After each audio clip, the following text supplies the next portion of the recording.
I moved to 650, like nothing. Like I think that it would not happen, right? Like I won't be able to do MBA now. That's the time when somebody gave me a reference for Kalyan. His office is in Kormangla. I was living in HRBR layout, and if you are from Bangalore, then you know that you don't take anything which is more than 1 hour distance away. So I started from HRBR layout, trying to like go to Kormangla to have the diagnostic class. It's just fantastic. That 1 hour, that probably 1 hour changed my life quite a bit. Like it was, I felt quite confident about myself. Fell in love with English language again. It's just very good. Brought my confidence back in that 1 hour. From that moment onwards, I was pretty determined. Like Kalyan told me to take a GMAT date, and I booked a date. Actually, date was 4 months from when we first started taking it. 5 months, I think. Yeah, 5 months from that. And October, like we just started the classes. I used to travel from HRBR to Kormangla. It just opened me. By the end of that class sessions, after 3 months, I was regularly hitting a score of 800 there, and that's like just like fantastic. Like I was very confident. I went to take the test on the date, and it was a final score of 770. I saw 770 score on screen, and I was very disappointed because I was thinking that I'll get that 800. I came out. The instructor. This was this test center in Manipal, very near MG Road, and that lady was, oh, congratulations, you scored very well. Nobody in this center has scored 770 so far. It's just fantastic. It's just I was so happy. I took my phone from the locker and called Kalyan and thanked him for changing my life from that moment onwards. Okay, so I'm going to remove this from the studio, and then I'm going to share my screen. All right. Okay, I hope you guys can see my screen right now. Okay, wonderful. So a very good evening to all those in India, and good morning or good afternoon to everyone in the various parts of the world. Hope you guys are having a great time, and I'm back here with you once again to make your GMAT journey easier or relatively easier. All right. So today, what I'm going to focus on is reading comprehension. All right.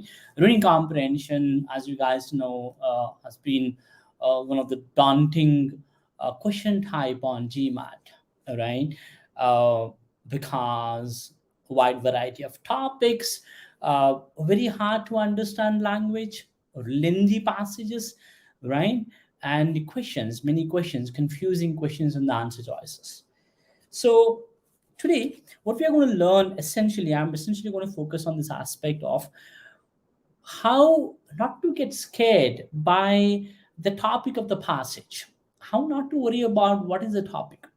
Instead, focus on the layout, focus on the storyline. Remember, every passage is essentially a story. Every passage is a story, right? And every story has a storyline.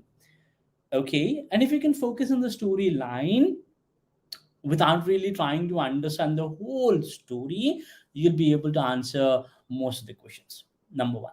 Number two, what is again very important to understand is GMAT is not going to test you, it's not going to ask you questions from the entire passage, right? In the exam, you will get 3 or 4 questions at max, which means to say that you need to really know only few elements, only few portions of the passage to answer those questions correctly and get them right?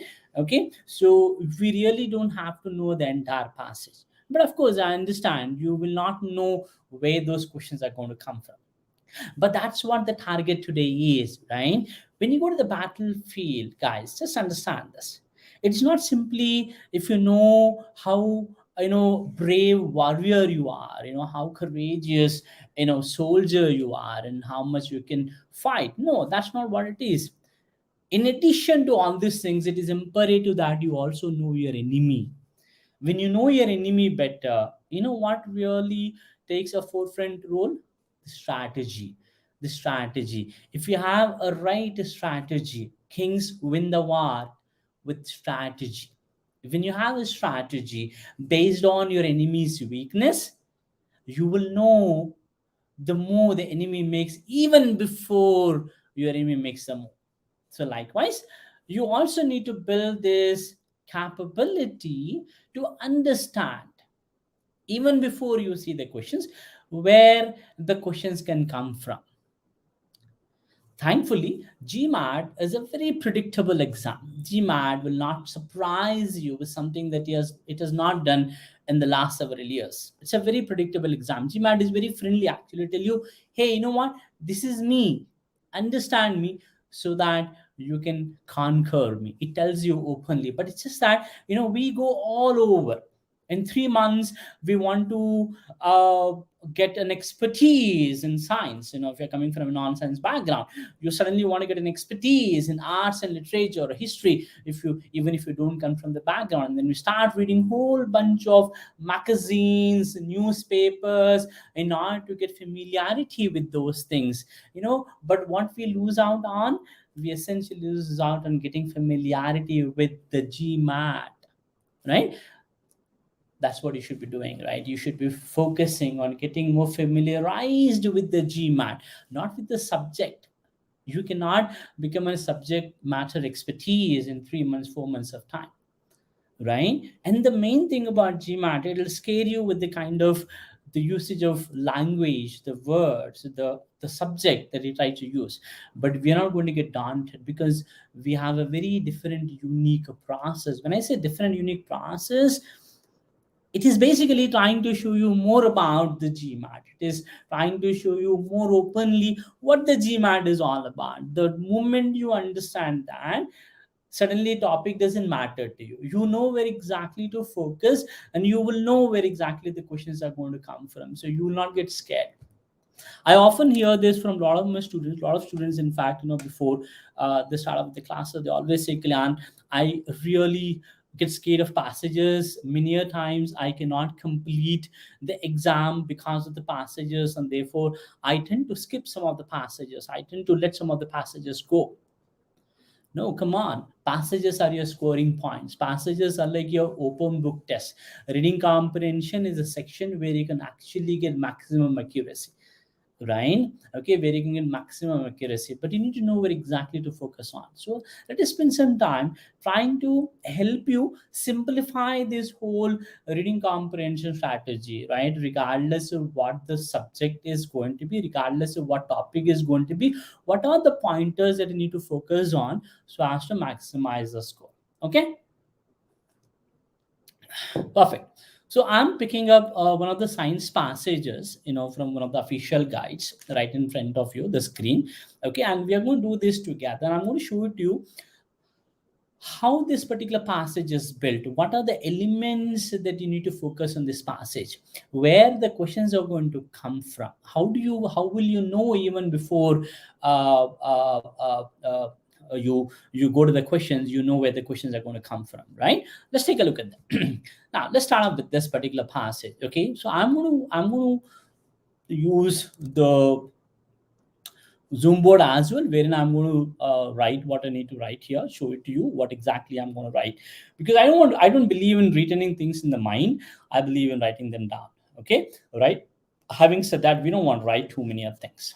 Okay, remember our essential strategy will be based on reading and comprehending a little. Okay, right, reading and comprehending a little, right?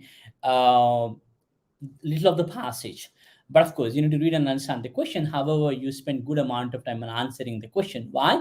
Because this is where your return on investment is maximum. This is what our strategy is going to be based on, unlike where a lot of people try to spend good amount of time on reading and comprehending the passage but spend very little amount of time on answering the question. We don't want to do this. right? Because we don't get the score for reading and comprehending the passage, we get the score for answering the questions. Is it not right? We get the score for answering the question. So this is what precisely we are going to do. So let us see. Okay, so let us go back. So the first thing that we do when we do the passage is something called framework. Framework is basically will help me understand what is the storyline of the passage. Okay, while I'm doing my framework, I'm not really trying to read and understand the whole passage. Instead, I'm trying to understand the basic storyline. Okay, while I'm trying to understand the basic storyline, I'm also going to have pointers. I'll tell you what are the important words, what kind of words are important, not necessarily the specific characters. Remember, in any story, right, generally there is a storyline, there are words which will help us build a storyline, and there are specific characters that are specific to that particular story, right? We are not going to focus on them much, but we are going to focus more on the storyline. Let us see how am I going to do that. Let's see. First of all, if I look at this particular sentence, the first science passage that we're talking about, it says, until recently, scientists did not know of a close vertebrate analog to an extreme form of altruism observed in eusocial insects like ants and bees, whereby individuals cooperate, sometimes even sacrificing their own opportunity to survive and reproduce for the good of others. You see, such a long sentence, such a very, very long sentence, right? To read and comprehend this, like it will compel us to read the sentence a few times. We don't want to do that, right? Okay, we don't want to read sentence a few times. We just want to read only once, okay, and start doing the framework. The first sentence of the first paragraph, you need to paraphrase it. When I say paraphrase is, you don't have to write the entire sentence in your own words. You just have to take the basic fundamental English out of it. What is that? It says, until recently, right? Until recently, until recently scientists until recently scientists did not know something, right? Let's not worry about what is the something at this point in time. Until recently, scientists did not know something. Okay, right? So once we read that, we also quickly need to identify something called general keywords and something called transition words and specific words. Now, what are general keywords? General keywords are those words which can be there in any story, regardless of the story, right? For example, something like, let's say, a recent study, right? Discovery, findings, exceptions, examples, advantages, disadvantages, assumptions, conclusions. These are the words that we can use to build a storyline, right? These are general keywords which will help us to build a storyline, right? Okay, so and then the transition words. You know what transition words are, right? Transition words are the words that will give the direction to the story. Okay, so let us see. And then what are the specific keywords? What are specific characters? Specific characters have a very specific definition for us. A specific character is that character. Which character? It is that character which is associated either with a general keyword or a transition word. You understand what I'm saying, right? Not every specific word that is mentioned there, every jargon that is mentioned there is important for us. No, unless and until if the sentence comes along with either a specific keyword, I mean either a general keyword or a transition word, that specific character is not important for us. Let us see how to go about doing that. Okay, now let's see. In this particular sentence, we are talking about analog, right? They can be analogous for anything, right? They can be analogous for anything, right? Here in this particular case, we're talking about vertebrate analog, which is a specific character here, right? Vertebrate analog. And then we're talking about extreme form of, they can be extreme form of anything, right? They can be extreme form of anything, but we're talking about extreme form of altruism, right? Extreme form of altruism, right? Okay, in the eusocial insects, we are talking about these characters in eusocial insects, which is another important your character, right? We're talking about vertebrates, which is eusocial insects, right?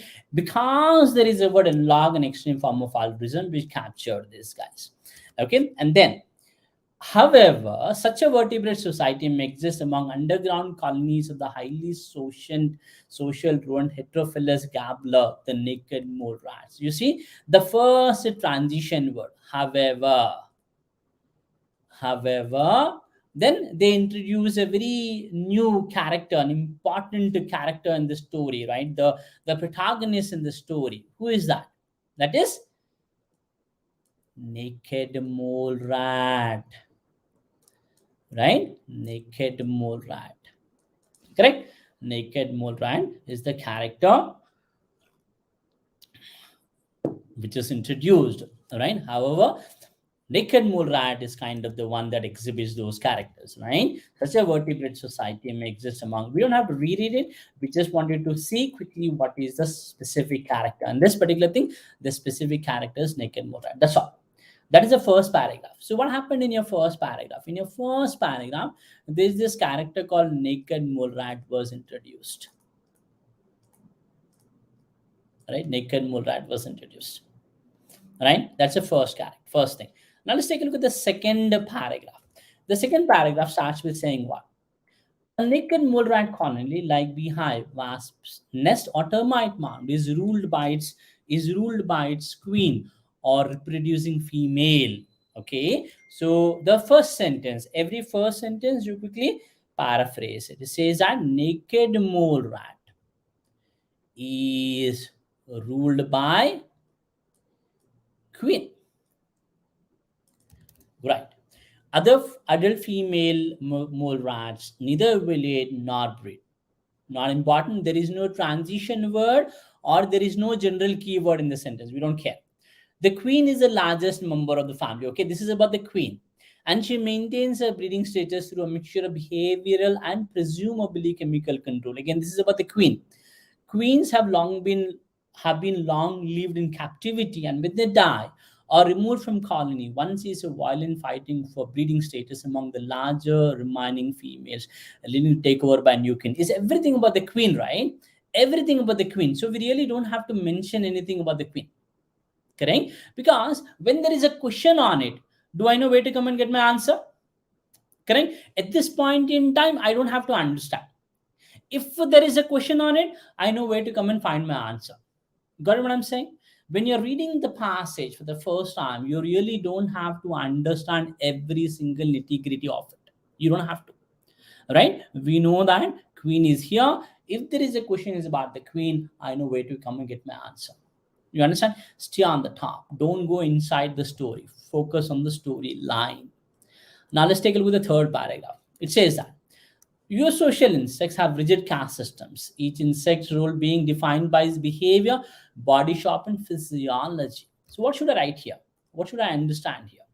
Now, what is that we're talking about? The eusocial insects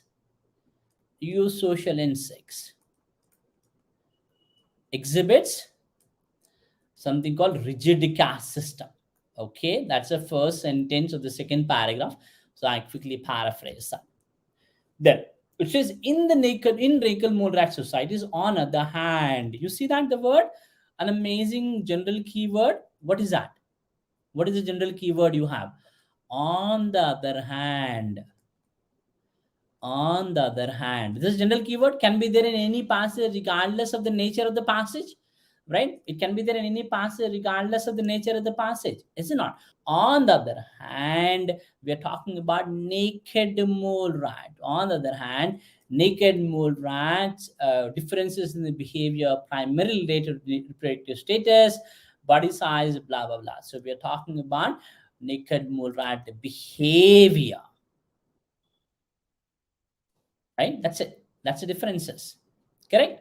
Correct? That's it. Let's not go deep dive into that. When there is a question on it, we know where to come and get our answer, right?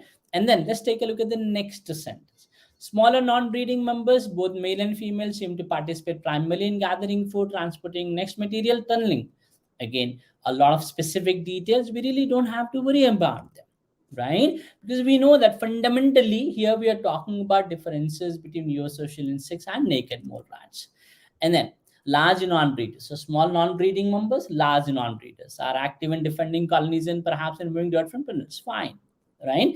Then Jarvis' work has suggested. You see that word suggested, again a general keyword. You see the word suggested, again a general keyword, right? Who suggested or what suggested? Jarvis' work. That's our specific character. You see, Jarvis' work, right? Right? Okay, there will be going to be there they can be questioned on the other hand, they can be questioned on suggested with this Jarvis' work and things like that, right? So that's in third paragraph. So what happened in the third paragraph? We essentially spoke about the differences or between your social insects or naked mole rat, right? We are talking about your social insects versus naked mole rats. That's the third paragraph. Simple, right? You see that I'm not really going into the details. Stay outside the details when you are looking at a passage. We really don't have to spend time and energy trying to understand the specific details. We don't have to know them. You understand, you're not a biology student unless you come from a science background. It may not be easy for us to understand everything. Keep that aside. Time management is very very important, right? If I try to read every single sentence and understand every single sentence, that's going to take a lot of time. At the same time, I also need to know the storyline, the focus on the general keywords. Your questions are going to come from here. I'm going to show you where the questions are going to come from and how they're going to come. That's so far so good, right?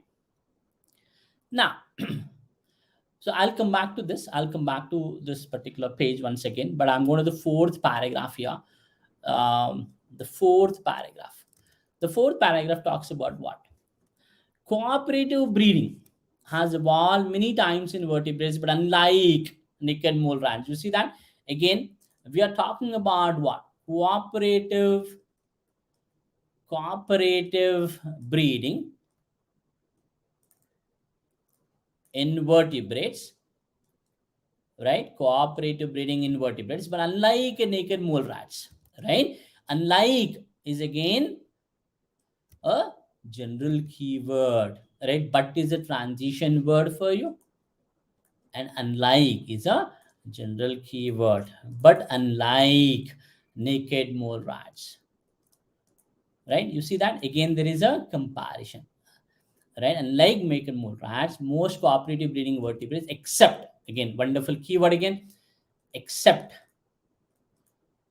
right? Unlike naked mole rats, the cooperative breeding vertebrates, so these vertebrates, except, they use the word except, right? See, this is again a general keyword, except the specific character used here is Lycon pictus, right? Are dominated by pair of breeders rather than by single breeding female. We don't have to worry about that. The division of labor within social group is less pronounced among other vertebrates than. You see that again, there is a word less than.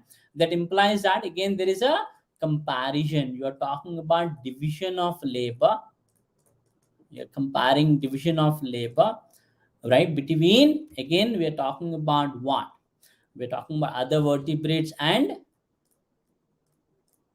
vertebrates versus naked mole rats. You see that?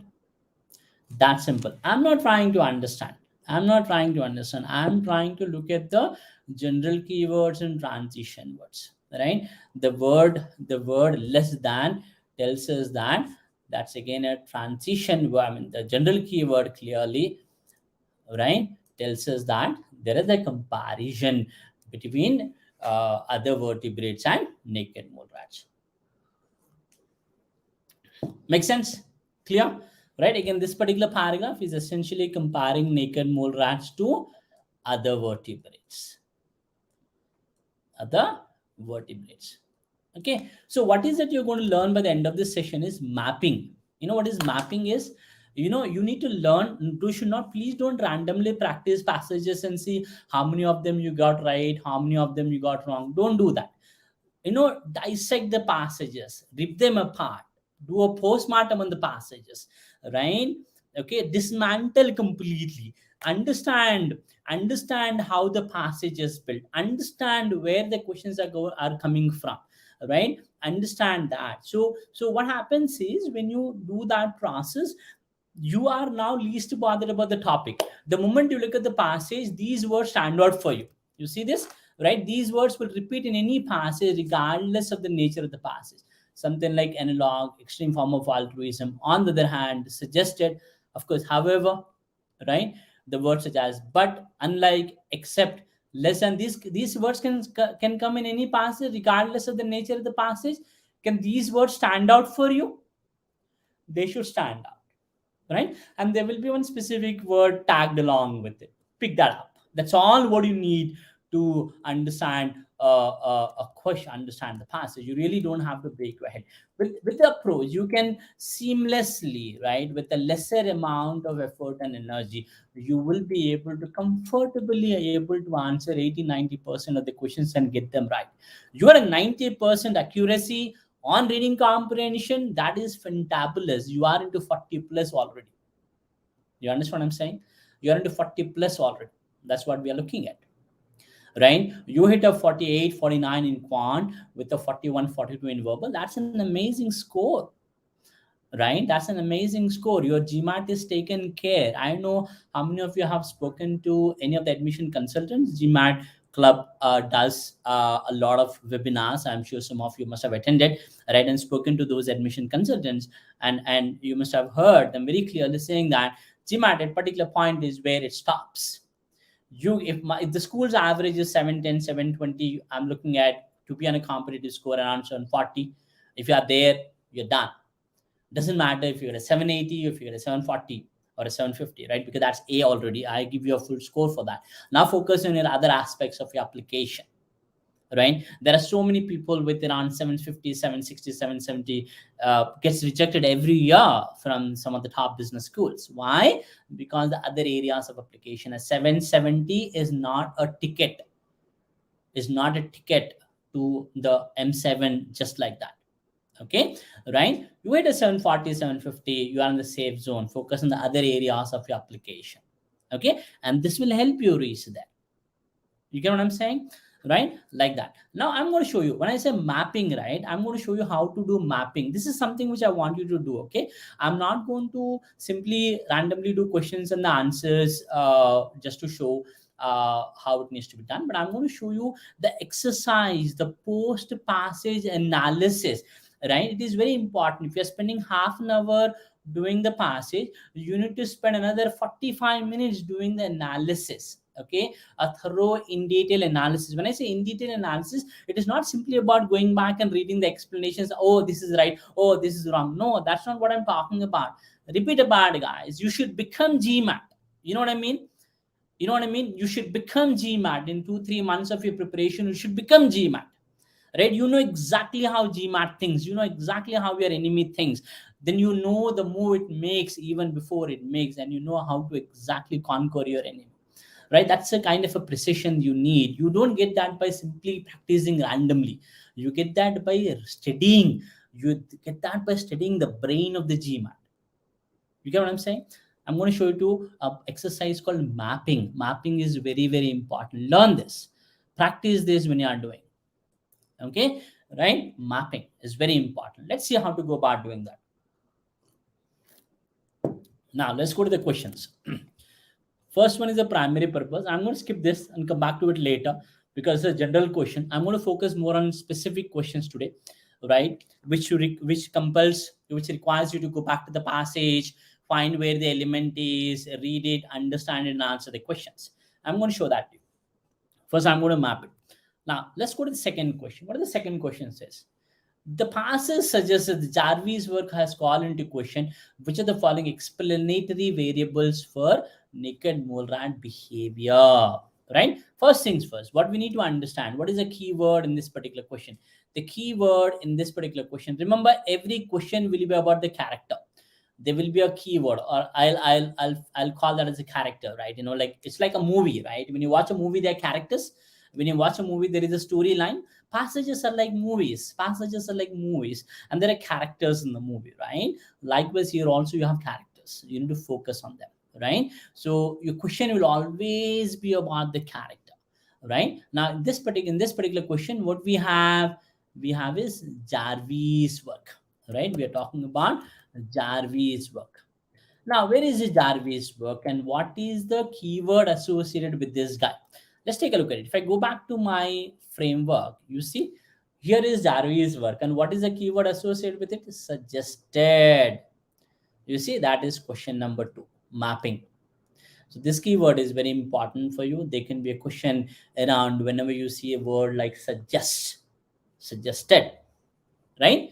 Okay, now when I'm doing this, I didn't really read what Jarvis work is all about and what is it trying to say. I didn't care, right? Because I don't know whether I'm going to put a question on it, but I know that if the question comes, I know where to attack. So I kept that ready to attack the enemy, right? Because I know enemy is moves. He may give the question, but I don't know whether he's going to. But I know he may give the question. There's a chance. So I kept it ready to attack. The moment I see that's now I'm attacking. Now I want to go back quickly and read it to understand it carefully, diagram it, and then go to the answer choices. Now let's take a look at it. Right, this there in the second paragraph, right? In my framework, where is that? It's in the third paragraph towards the end, right? It's in third paragraph towards the end. So I'm going to go there. Let's go to third paragraph towards the end. This is the third paragraph towards the end. It says Jarvis' work has suggested that difference in the growth rates may influence the length of time that an individual performs a task regardless of an age, right? Regardless of his age, right? What is it not regarding? The age, is it not? He says regardless of the age, right? And if you look back at the question, he says Jarvis' work calls into the question. What does he call into the question, right? uh Jarvis was has called into the question which of the explanatory variables, right? What he said, I don't care. What is that? He said clearly, regardless of the age, right? That's a focus. That's a variable that we are talking about. Is it not? Right? Now, if you go to the answer choices, in answer choice A, we are talking about size. Well, we're not talking about the size here. And your react part, this is the react, which we call it as we follow the fire approach. I don't know if some of you have watched my earlier videos. I've spoken about fire approach in detail. So this is the R part where I quickly write it down here instead of keeping that in the brain and then in the mind, and then I will compare my every answer choice with what we have written here and then eliminate. So A, we are talking about size, that is wrong. B, we are talking about an age, that's also wrong. C, we are talking about sorry, B is age, we keep that guy, my mistake. And C, we're talking about reproductive status. We're not talking about reproductive status here. Rate of growth, no, that's not the variable he is disregarding. He's disregarding the age, so that is gone. And we're not talking about previously exhibited behavior, right? Is it that simple? It is super easy to go wrong on this question. It's very, very easy to go wrong on this question. There are many people who grab what is the rate of growth. No, we're not talking about rate of growth here. It suggested the differences in the growth rates may influence what? Length of time the individual performs a task, regardless of his age. And the question is asking what his work has called into question. What is that? He is not regarding. That is age. Okay, so B is the answer. But anyway, what is that I'm trying to drive home point here is identifying where this guy stands as suggested. Got it? Right? Great. Now let's go to another question here and see what do we got. Let's go ahead and look at the next question here. The next question says the passage. No, sorry, that's over. Third one. It can be inferred from the passage that the performance of the task in naked mole rat colonies differs from the task performance in your social societies in which of the following ways? Now look at the question. Beautiful question it is, right? What does it talk about? It says performance tasks in naked mole rat colonies differ from performance tasks in no social insects. So we're talking about how naked mole rat colonies is different from your social insects. Your social insects, right? Now, what is the keyword that we are going to map back? You guys know the keyword? Hmm? The keyword in the framework is on the other hand. You see, boom, this is the answer for the third question. You see, on the other hand, you see what I'm trying to show, how these questions are designed, guys. Most of the times your questions come from these general keywords, no questions. I mean, let's see, if time permits, I'm also going to show you to for a history passage. That's my target today, to show you for science and one history passage, a hard passage. But let's see how time permits. Okay, but I'm going to show you how to do the mapping, right? Mapping is the most important thing. You do the mapping correctly, half of your job is done, and then it's about understanding the twists and tricks in the answer choices. That's the second part of it. But the first part is to map, right? I don't want you to get scared, get daunted by the length of the passage or by the subject of the passage itself, because you need to know where exactly the questions are going to come from even before you see these questions. You understand? By and large. Okay, right.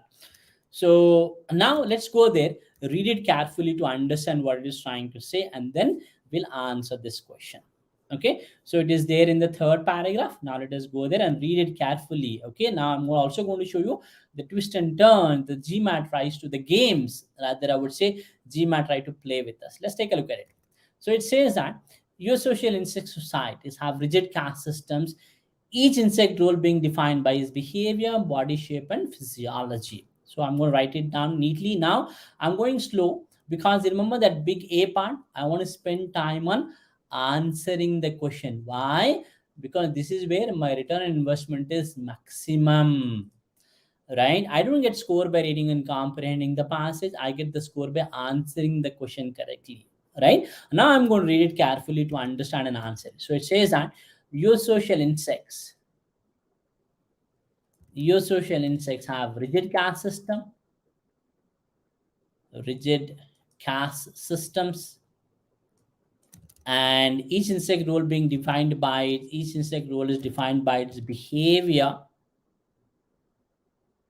We're talking about body shape and physiology, right? Body shape and physiology, right? And then in naked mole rat societies, on the other hand, differences in behavior are primarily related to reproductive status, body size, and age, perhaps age, right? So in naked mole rats, it is by how, what are the factors here? One, reproductive status,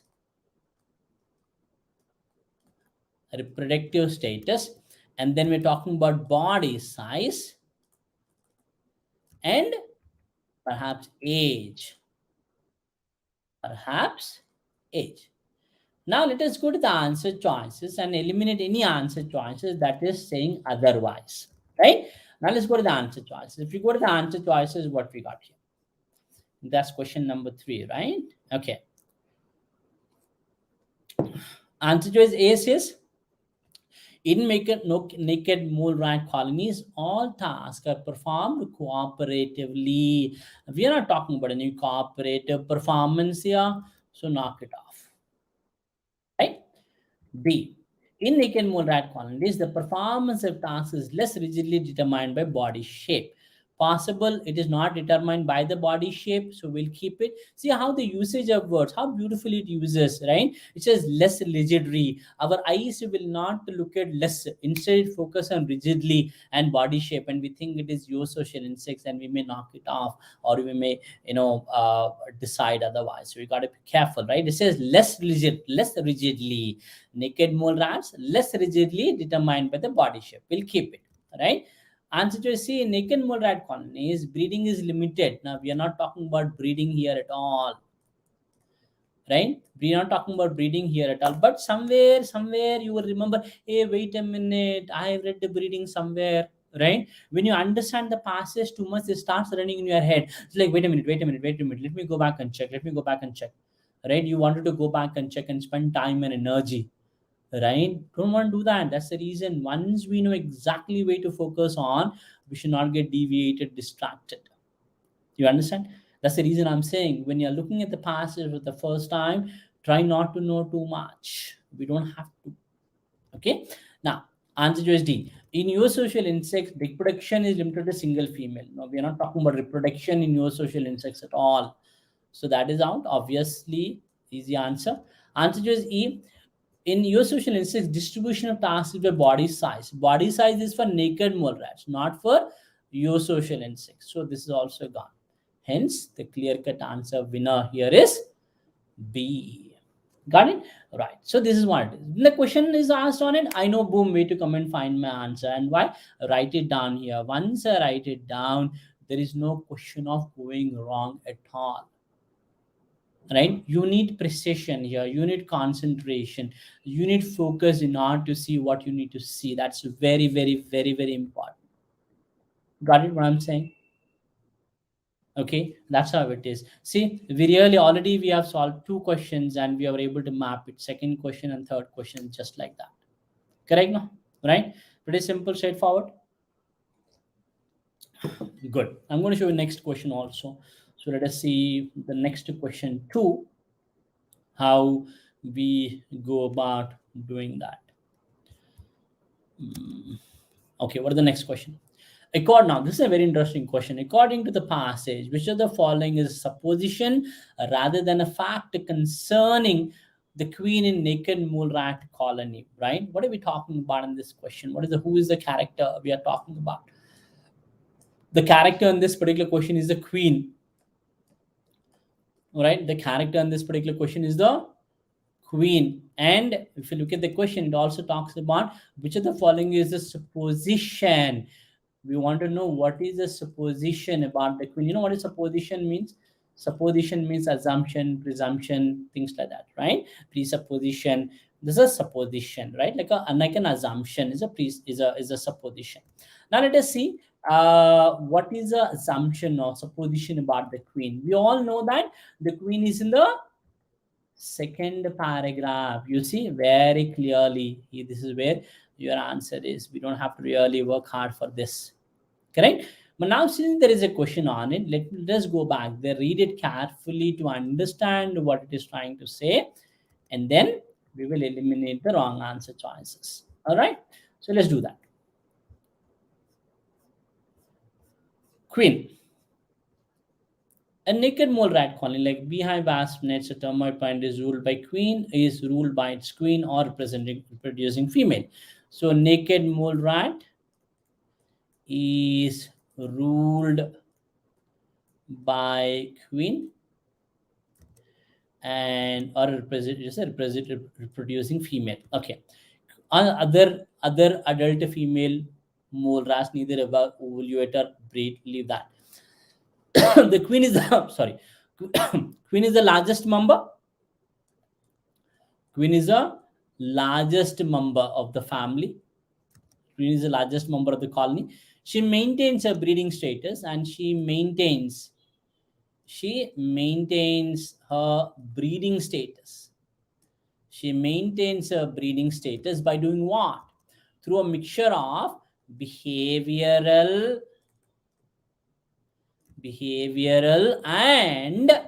and presumably. You see that word? Have you guys noticed that word? Presumably. You know what is presumably means? Presumably means assumption, supposition, right? Presumably chemical control. You see how beautiful it is? This is where you need to know the GMAT, guys. This is what you need to understand. See, supposition, presumption. You see that word? Correct? Now, let us go to the answer choices and see which answer choice is saying the same thing. Huh? Right? Let's see that. Answer choice A. Sorry. She is the largest member of the colony. She is the largest member of the colony, and that is not a supposition. That is a fact. This is not supposition. You understand that? This is not supposition. She exerts a chemical control. Yes, chemical control is presumably chemical control. So we can keep this guy for now. Then she mates with more than one male. Maybe, but that's not what his supposition is. We are not mentioned that here out. She attains her status through aggression. Now I see this, a lot of our students go wrong on this particular question. I often see that because you read the rest of the paragraph. When you read the rest of the paragraph, it says that queens have long lived in captivity, and when they die or removed from the colony, one sees violent fighting or breeding status among the larger remaining females, leading to takeover by the queen. So like, whoa, aggression. But is that okay? Fine, I'll take that as an aggression. But is that a supposition? Is that an assumption? No, that's a fact-based information. And look at your question. What is your question is asking? This question is saying it's a supposition rather than the fact. Correct?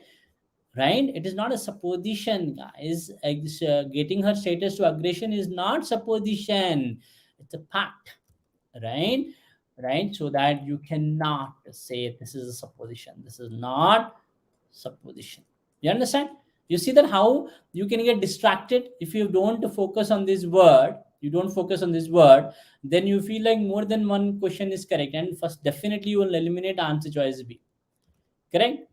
Like that. She's only breeding female. Yes, that's a fact, not supposition. Not a supposition. You see, understood that? Right? This is a very trick question. A lot of us go wrong on this question because we overlook the word supposition or presumably there. Right? And easy peasy to go wrong on this. Right? And that's what GMAT does. Understand what your enemy is trying to do to you. Right? It's more of a psychological based exam than would otherwise. It's a mind game. You need to play the game. Enemy knows how to play the game. Do you know how to play the game?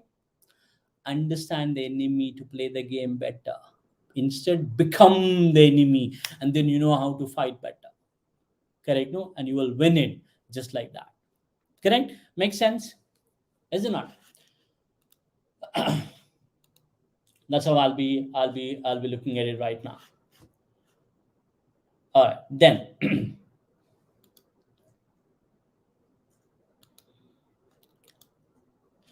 Then what is that I'm looking at the next thing essentially?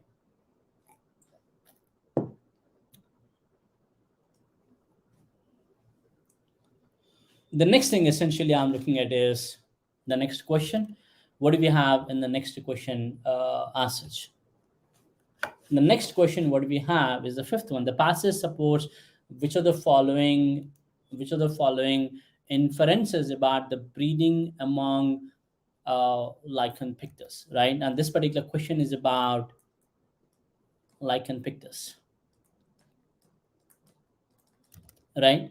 Now, what is that we're talking about lichen pictus? Let's take a look at this here. Lichen pictus. Now again, where is this particular keyword, guys? Where is this keyword? You guys know where the keyword is, right? You go back to your framework. You know, this is where it is. You see, except, that's a general keyword. You see, here is question number 5. Now let us go back there and read it to understand what exactly it is trying to say and answer the question seamlessly. Okay, let's try to do that. So let's go to that particular past paragraph, right? That's in the last paragraph, 4th paragraph. So let's go there and try to answer the question. So let's go to 4th paragraph and see what we got there, right? So it says that where is that we're talking about? Except, right? So cooperative breeding has evolved many times in vertebrates, unlike naked mole rat, but most unlike naked mole rats, most cooperatively breeding vertebrates, except the wild dog lichen pictus, are dominated by the pair of breeders rather than by single breeding female. You see that? Except the wild dog lichen pictus, the others are dominated, right? Here what is that we are saying, that cooperative breeding vertebrates except except except the wild dog, which is the wild dog, the lichen pictus. These guys, what is that? They are dominated by what? A pair of breeders. A pair of breeders rather than by single breeding female, right? Pair of breeders. Lichen pictus not with the pair of breeders, right? Only other guys. right? Now let's go to the answer choices and see which answer choices is something similar to that, right? Five. Let's go to fifth answer choice. The largest female in the social group does not maintain a reproductive status by means of behavioral control. No, so here we are not talking about any behavioral control here, so that is out, right? We are not talking about any behavioral control, so that is out. Answer choice B: an individual's ability to breed is related primarily to his rate of growth. Again, we are not talking about any rate of growth here, right? So that is out. Answer choice C: breeding is a social group. In the social group is not cooperative. Again, we are not talking about, sorry, that breeding. Answer choice C says breeding is the only task performed by the breeding female. No, we are not talking about that, right? We are not talking about the breeding female, right? So that's out. So here we are essentially talking about pair of breeders. That's not there, so out. Answer choice D again talking about saying it is not cooperative. No, that is obviously not we are talking about.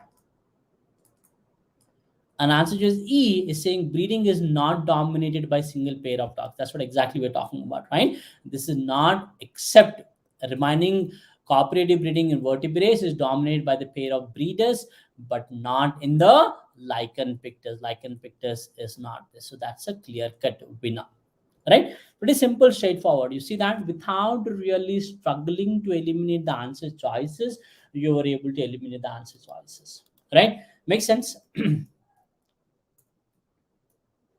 Right, any questions you guys have, feel free to ask me.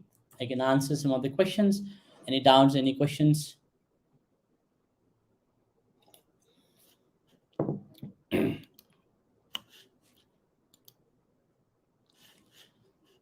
Right, now let's take a look at the next question in that case. Right, let's see what we have in the next question here.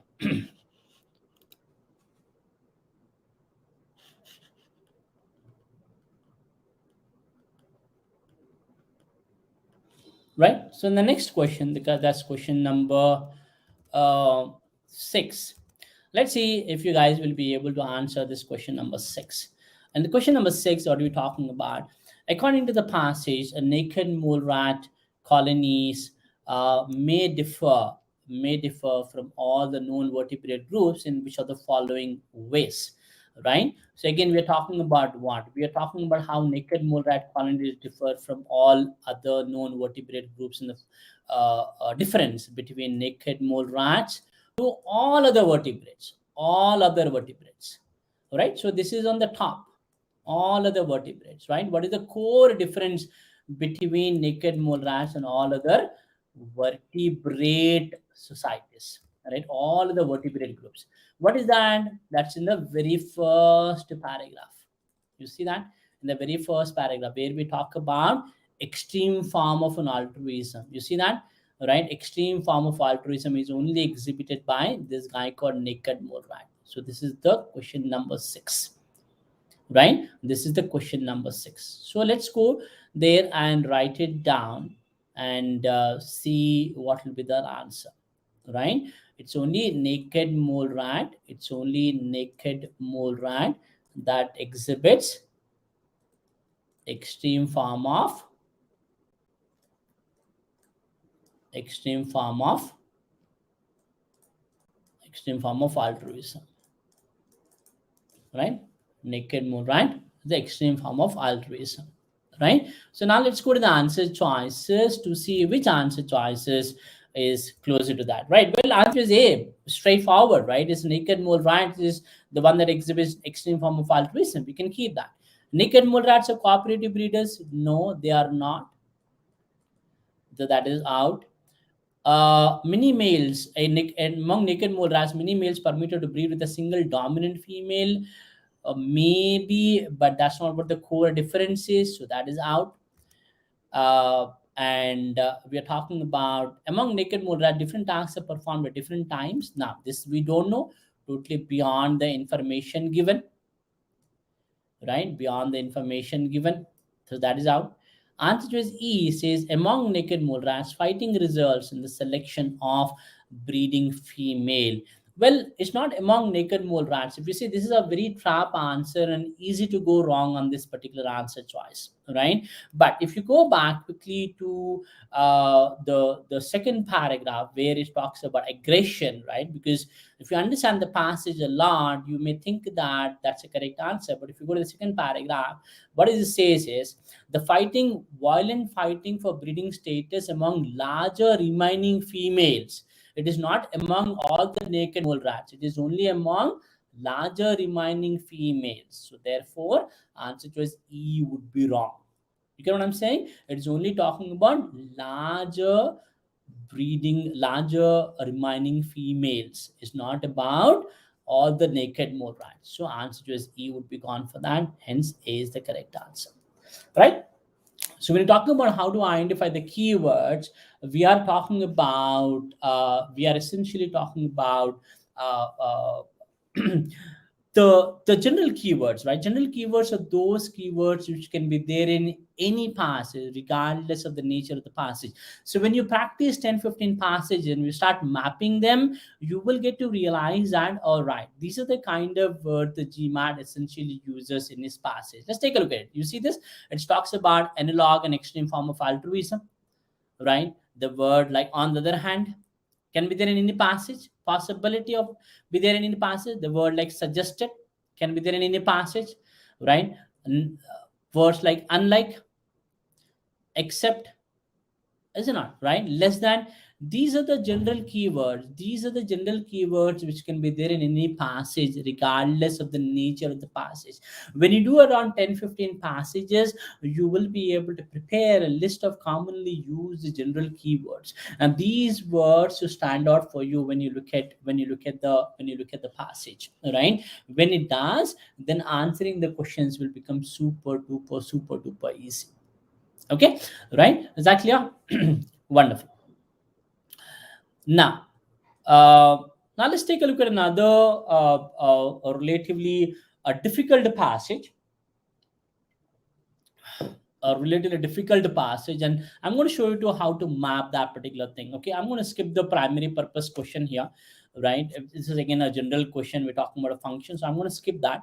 Okay, I'm going to talk about a relatively a difficult passage to see how exactly to go about doing a super difficult passage, right? Considered the hardest passage apparently in the GMAT club, and it is pretty long passage, kind of a thing. Are you guys ready for another ride? It's been an hour, I know that.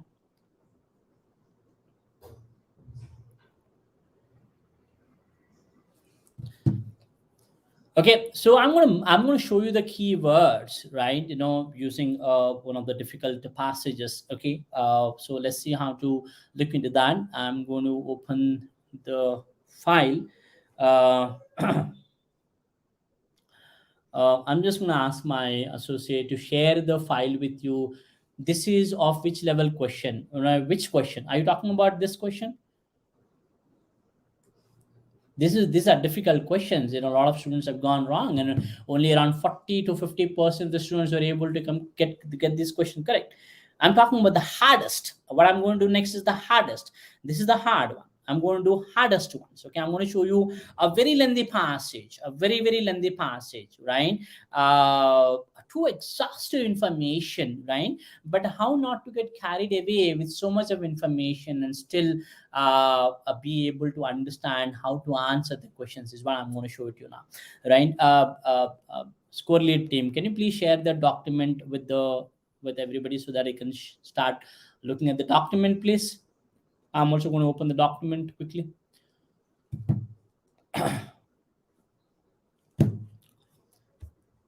Right, this is again one of the hardest passages that we are going to do now. Okay, there is a document you can download as well. Okay, so let's take a look at the document and start looking at that. Okay, one of the hardest passages, right? Now what we did is relatively comfortable. It's not like a very scary passage types, right? But I'm going to do a very scary passage right now with a lot of information, and we'll try to see how much we will be able to answer comfortably. So let's start doing that. Okay, are you in game? Okay, now you guys are going to help me to answer the questions. Okay, let's see that. You share the document. You guys can see the document here on the screen.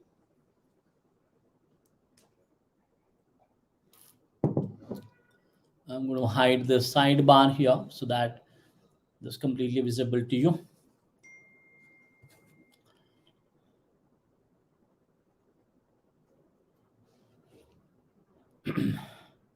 Okay, great. So can you guys go ahead and read this particular sentence here? In the meantime, we'll get started as we're going to get the document as well. But let's take a look at this. What is that we're talking about? It says changes in the volume of an unemployment are governed by three fundamental forces, right? Changes in the volume of unemployment are governed by three fundamental forces: the growth of the labor force, the increase in the output per man-hour, and the growth of total demand of the goods and services. But before I get into this, do you see this passage, how big it is? Right, there are what? One, two, three, 4, 5, 6 paragraphs. Oh my God, 6 paragraphs. So much to read. So much to read and so much to comprehend. Can you guys imagine how much time it is going to take away? Right? How much of energy it is going to take away? You're going to spend this kind of a time and energy. Oh my God. That's going to be crazy, crazy, crazy, right? Right, you understand what I'm trying to say, right? But even if it is a very very long passage, even if it is a super hard or the hardest passage, okay, this is there on the GMAT club. You guys can refer, it's there on the GMAT club, considered the hardest passages, right? One of the hardest passage on the GMAT club apparently, right? Let's take a look at it. In fact, the accuracy has been pretty low among the students who have solved these passages, right? Yes, you can definitely watch the video later, Siddharth. But being here, you can probably ask me the questions, and I can probably answer the questions. But if you have any other thing, don't worry about it. You can always see the video and come back to me anytime you want it. Okay, perfect. Okay, let's go to this particular thing. Let's see what we got here. So it says that changes in the volume of unemployment are governed by three fundamental forces: the growth of labor force, the increase in the output per man hour, and the growth of total demand of goods and services. So I'm going to write that down quickly. We are saying changes. What is that? Changes in the volume of unemployment, right? Changes in the volume of unemployment, right, is governed by three forces. Is governed by three forces, right? What are they? One is your growth of the labor force, then the increase in the output per man hour, and the growth of demand of goods and services. All right. So we are talking about labor force, labor force. We are talking about increase in the output per man hour, and we are also talking about the increase in the demand, the total demand of goods and services, right? That's the first thing. Then it also says the changes is again a very specific, general keyword. Don't ignore that. Changes in the average hours of work enter in exactly parallel fashion, but have been qualitatively less significant. Fine, we are still talking about changes in what? Average work hours. Average work hours are also there. Average work hours is also same thing, but it is kind of less significant. Less significant, right? Great. Then what else is, as the productivity rises, less labor is required per dollar of national product, or more goods and services can be produced the same number of man hours. If the output does not grow, employment will certainly fall. If the production increases more rapidly than the productivity, less any decline in the average hours worked. A lot of technicalities, right? Too much of technicality in the sentence. I really don't want to read and understand it so much, because it will compel me to read it again and again, again and again, again and again, again and again. I don't want to do that. I don't want to do that. You understand? Okay, move forward, move forward. Focus on the general keywords and specific keywords, right? And the transition words. So we're talking about changes in the volume of unemployment, changes in the average work hours. Perfect. Then I'm not going to worry about until I hit another general keyword or a transition word, which is going to come next. If you look at this, the next sentence precisely says that if the production increases more rapidly than the productivity, less any decline, the averages of what employment must raise, but the labor force grows too, unless you see a very important general keyword, unless, and then we're talking about unless the gross national product, and then they defined saying that total final expenditure for goods and services corrected for the price changes rises more rapidly than the sum of the productivity increase and the labor force growth. The increase in employment will be inadequate to absorb the growth in the labor force. Inevitably, the unemployment rate will increase. Okay, so in this whole thing, what is the simplest thing that we understand? Unless your gross national product, right? Unless your gross national product increases, right? What is that? Employment rate. What is that? Unemployment rate will increase, right? Unless this increases, unemployment rate will increase. Unemployment rate will keep increasing. That's it, right? We don't have to understand so much of technicalities in between. Okay, move forward. Is it not? Right? And then it says only when the production expands faster than the rate of the labor force growth plus the rate of productivity increase and minus the rate at which the average annual labor falls does the unemployment rate fall. Wow, there's so much of technicalities, right? So much of jargon in it, right?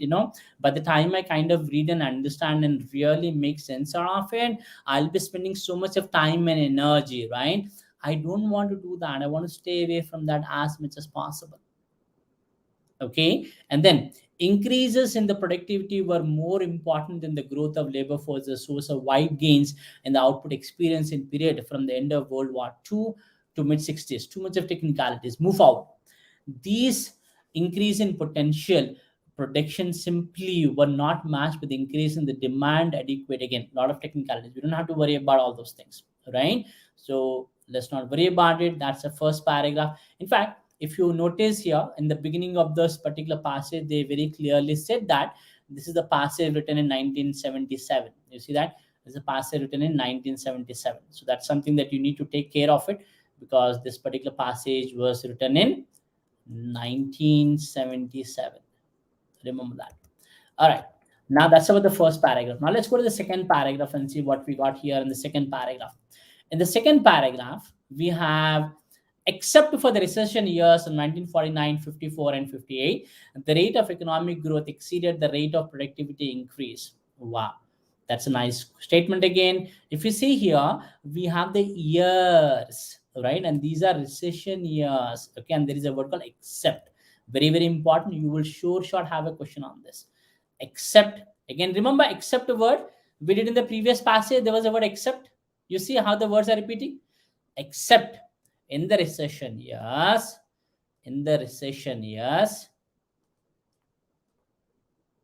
right? What are the recession years? We got 1949, 54, and 58, right? If I am not wrong. Now 49, 54, and 58. What has happened?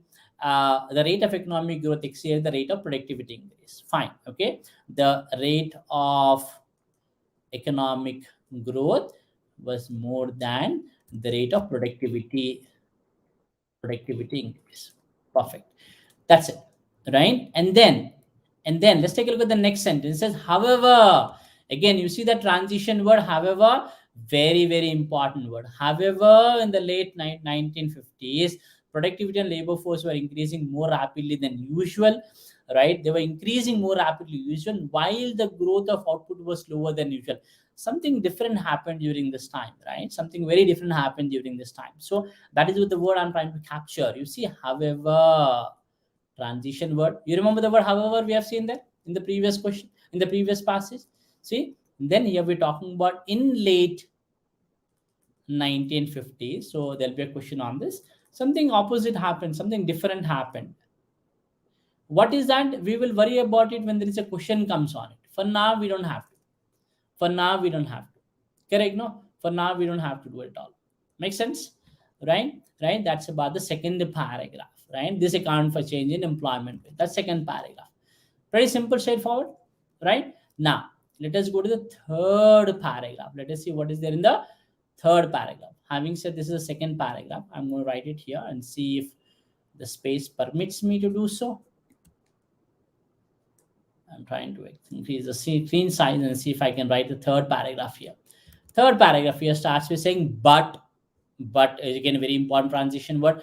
But if the part of the national purpose is to reduce and contain unemployment, arithmetic is not enough. Okay, so they use this word but, again a very important transition word.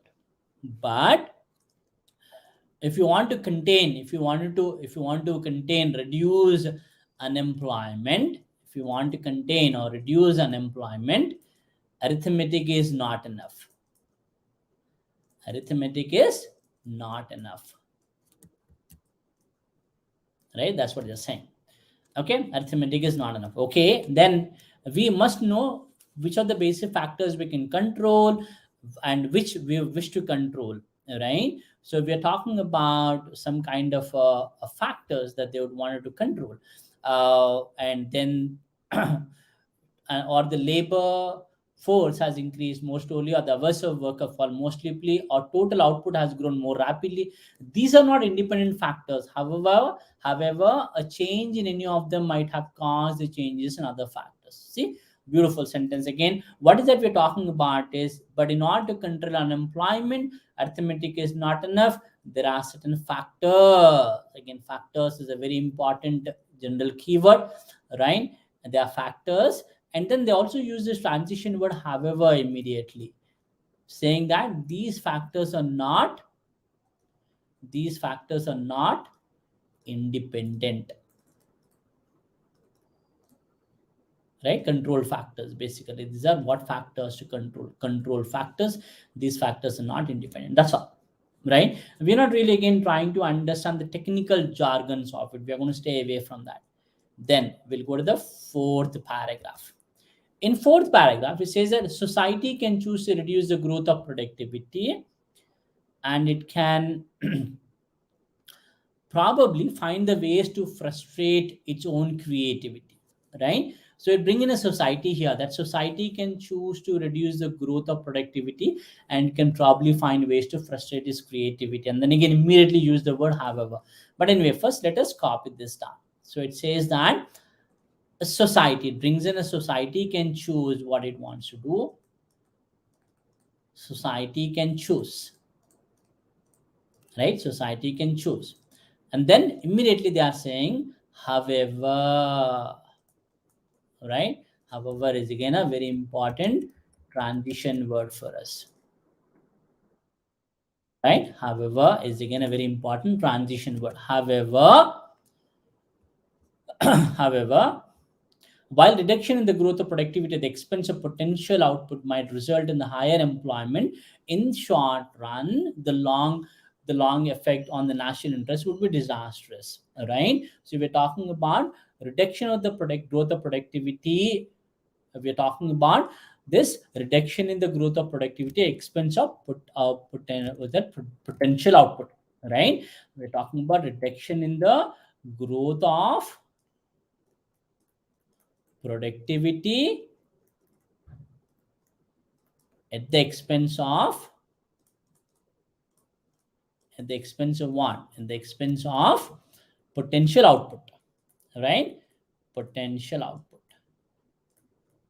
That's it. Okay, we don't want to read and understand any further. We'll keep it that simple, right? So there'll be questions on this. You see how those trigger points are coming here.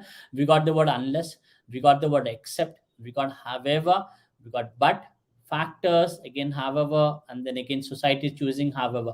There'll be questions on this for sure. I'm going to show it to you, right? Mapping is very important. If you learn how to map, you know how to answer the questions. You know where exactly the answers are. You don't have to roam around the entire passage to find the answers for these questions.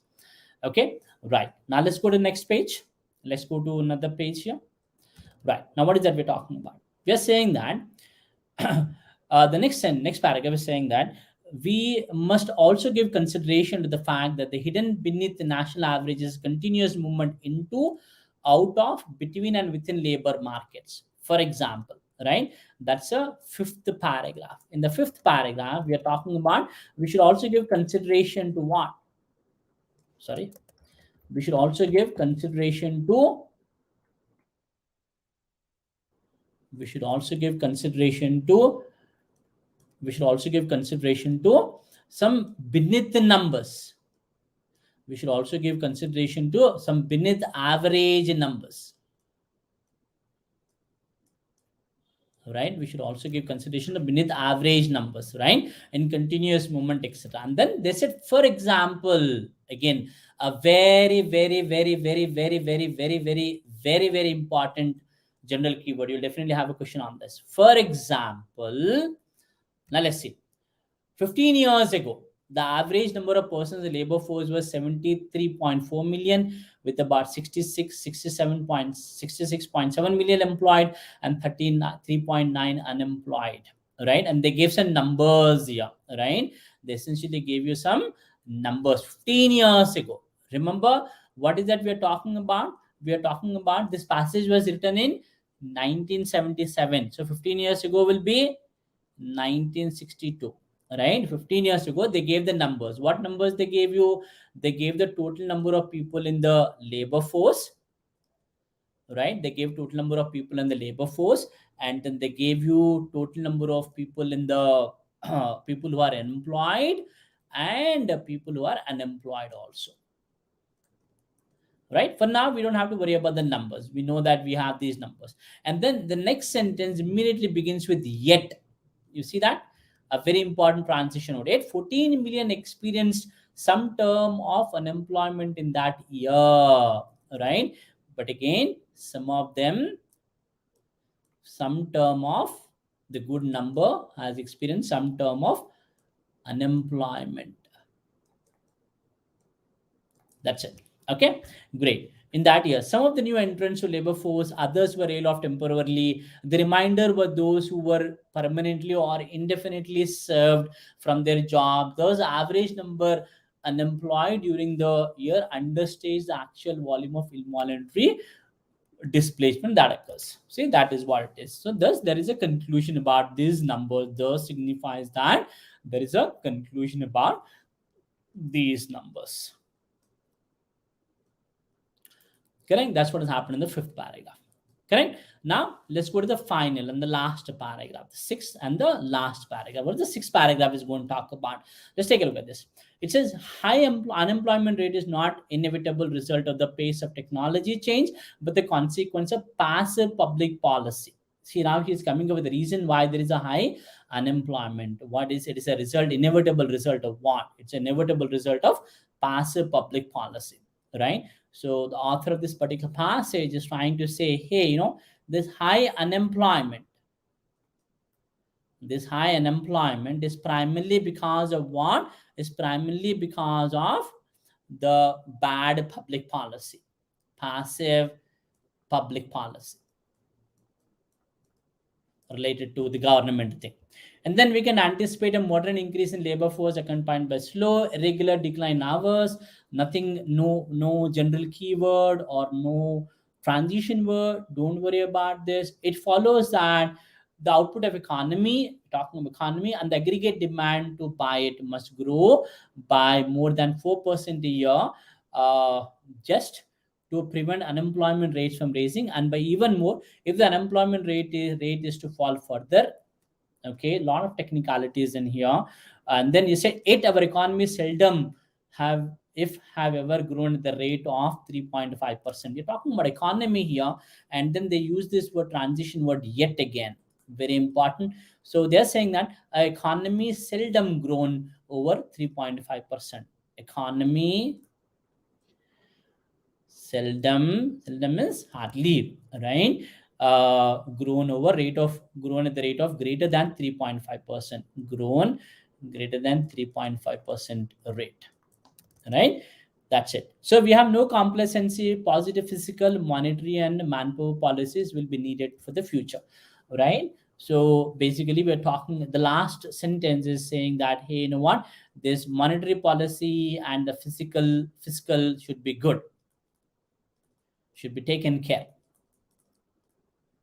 right? The fiscal policies and the monetary policies should be taken care. So that's a whole paragraph. Now, what is that focus? I'm going to focus on essentially is that mapping. Remember, such a big paragraph, right? Without really going deeper into the details, just by trying to understand the general keywords, how we will be able to map them to the questions, how we'll be able to figure out how we can answer the questions. Let's take a look at it.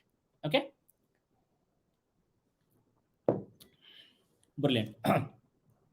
So I'm going to show you a few questions on how can we map it. Okay, so let's go to the questions here in our this one, the document. Let's see what questions we have here.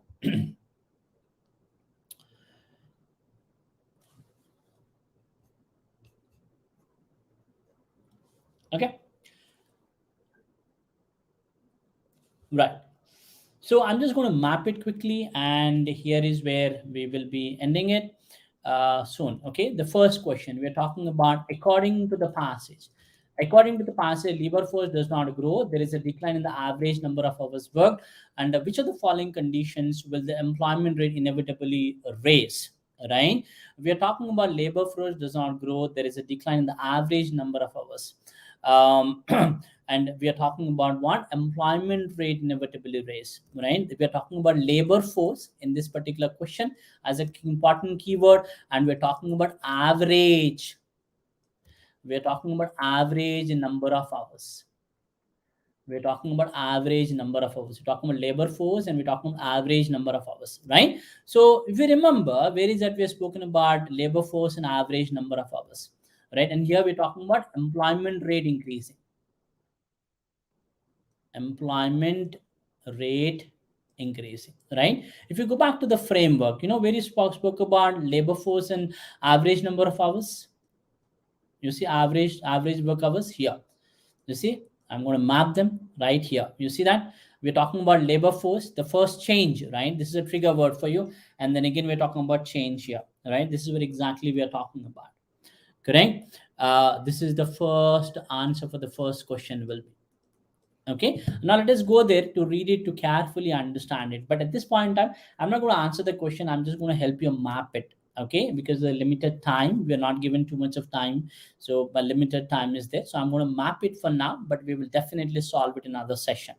Okay, that's for the first question. Okay, and let's take a look at the second question. Where is that? Sorry. Right, that's for the first question, right? So let's take a look at the second question. How do we answer the second question? How do you map the second question? The second question is talking about, it can be inferred from the passage that in late 1950s, which of the following occurred? See, we're talking about 1950s, late 1950s. Remember where the late 1950s is? Late 1950s is here at the word however. You see, exactly this is where your second question is. Correct, no? Right? That's very what late 19. Something different happened. When you go back there, read it to understand, then you can comfortably answer the questions. Is it not? Right? That's a mapping. Okay. You see what I'm trying to show you is where your questions come from. Your questions essentially come from these general keywords and the transition words. Right? And then again. The next question, the third question that we're talking about here. What is the third question we're talking about? If you see in the third question, we're saying it can be inferred from the passage that during recession years, we are talking about recession years, 1949 to 1958, which are the following most likely occurred, right?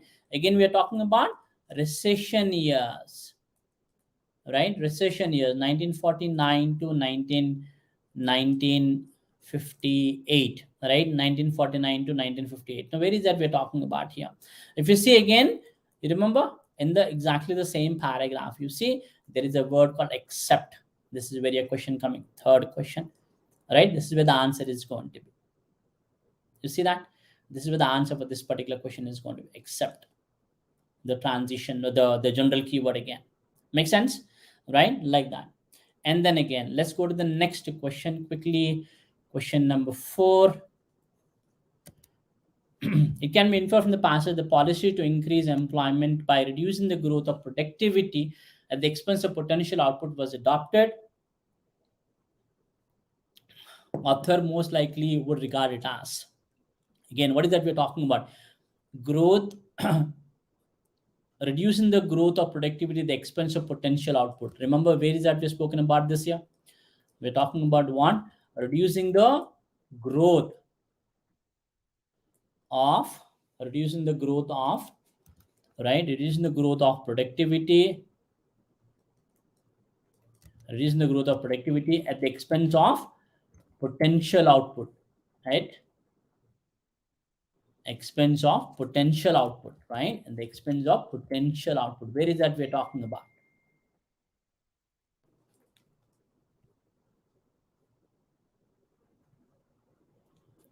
Potential output, right?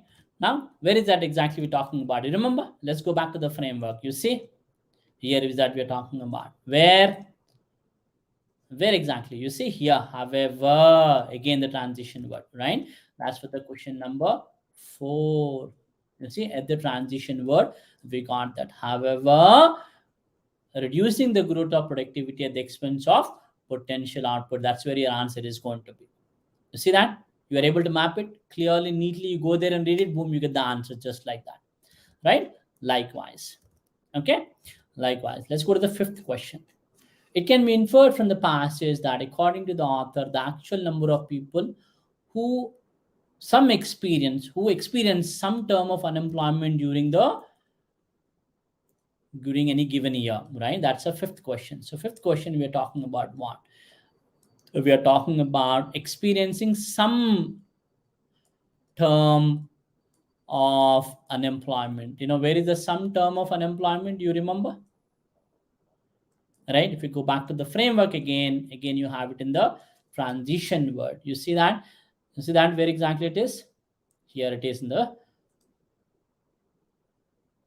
5th paragraph. You see that here in the 5th paragraph here.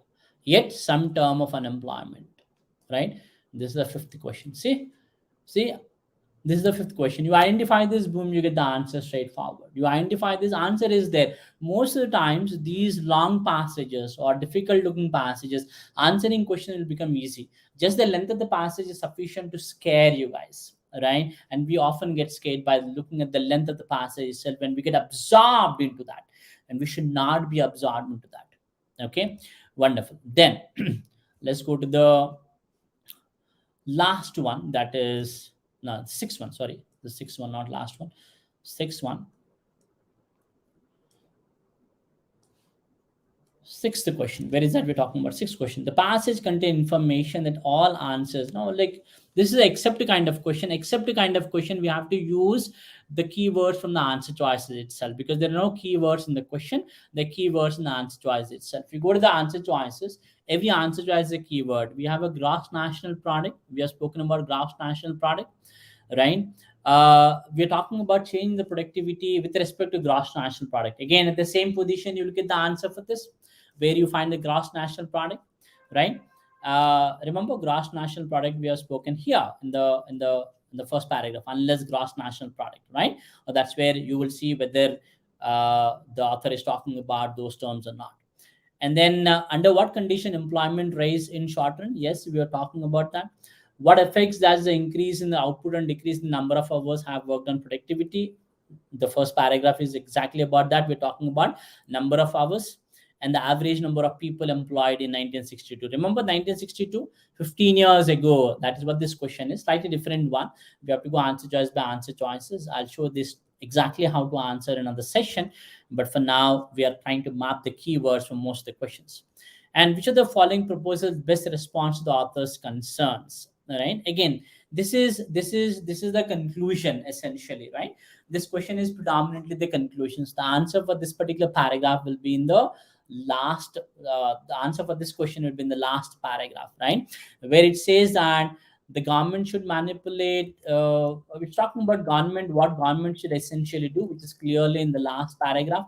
Going there, you can answer the question seamlessly, right? So what basically I'm trying to say here is, by simply focusing on the transition words and the general keywords, you will be able to locate the position of the answer to your questions and answer seamlessly without really reading and understanding the whole passage.